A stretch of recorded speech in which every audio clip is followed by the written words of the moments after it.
सोचिए, एक ऐसा संकट जिसे यूनाइटेड नेशंस दुनिया का सबसे विनाशकारी मानवीय संकट कहता है, लेकिन मुमकिन है कि हमने और आपने इसके बारे में ज्यादा कुछ सुना ही ना हो।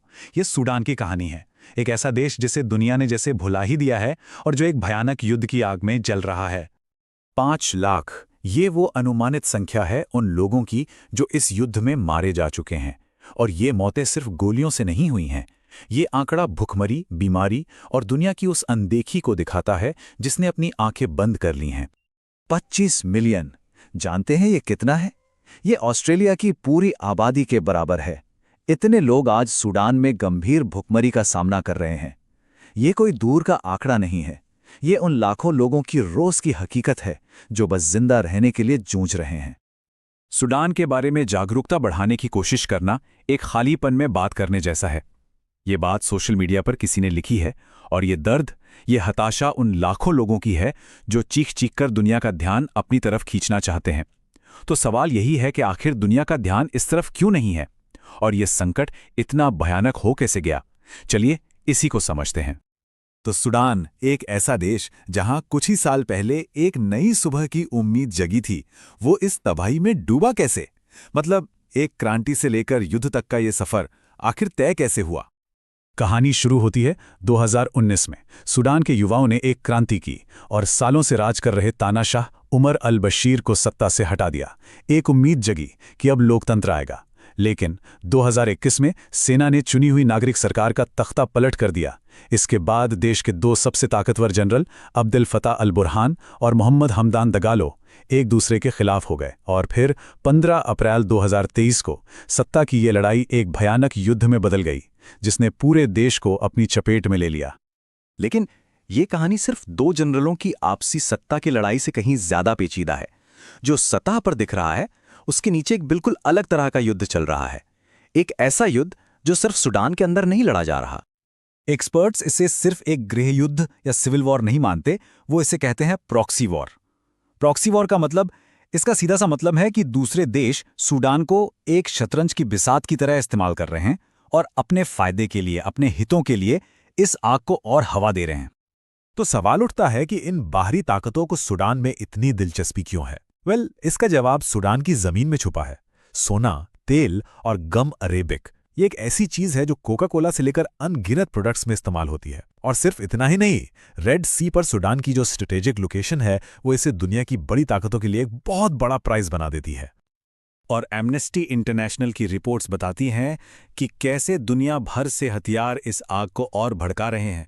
यूएई के रास्ते भेजे गए चीन के हथियार, अमरीकी जेवलिन मिसाइलें, बुल्गारिया का गोला बारूद, मतलब हथियारों का एक पूरा ग्लोबल नेटवर्क है जो शांति की किसी भी उम्मीद को खत्म कर रहा है। हर गोली, हर मिसाइल इस लड़ाई को लंबा खींच रही है और सूडान के लोगों का दर्द बढ़ा रही है।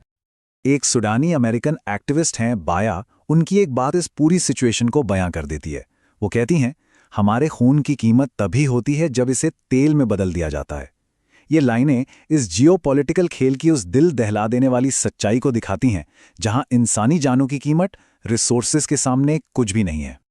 तो एक तरफ जहां अंतर्राष्ट्रीय समुदाय और बड़ी बड़ी संस्थाएं नाकाम होती दिख रही हैं, वहीं दूसरी तरफ सूडान के अंदर से ही एक जबरदस्त हिम्मत की कहानी निकल कर आ रही है।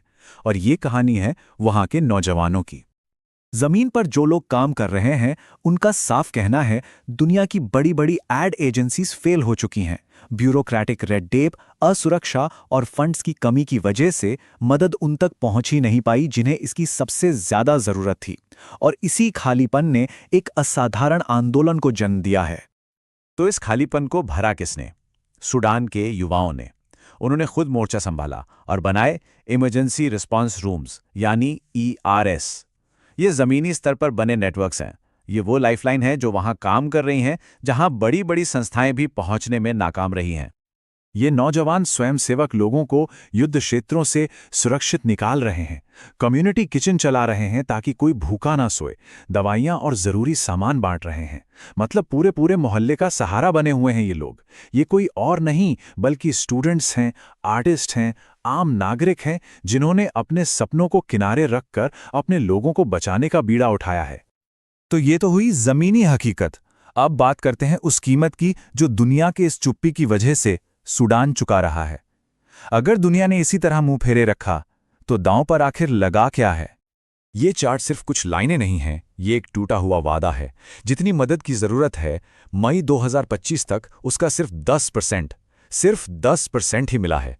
और इसका सीधा असर ये हुआ है कि 80% कम्युनिटी किचन जो लाखों लोगों का पेट भर रही थीं, वो बंद हो गई हैं। ये सिर्फ पैसों की कमी का संकट नहीं है, ये जिम्मेदारी का संकट है, और इसके नतीजे जानलेवा हैं। UNHCR के एक ऑफिसर हैं उमर अल नईम।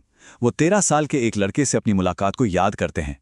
जब उमर वहां से जाने लगे तो उस लड़के ने उनकी आंखों में देखकर पूछा, क्या आप सूडान को बचाने जा रहे हैं? सोचिए, 13 साल के एक बच्चे का यह सवाल सिर्फ उमर से नहीं था, ये हम सब से है।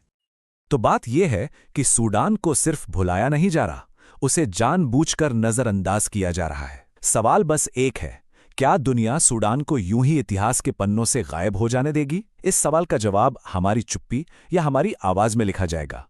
और ये एक ऐसा जवाब है जिसका नतीजा सूडान के लोग हर पल, हर दिन भुगत रहे हैं।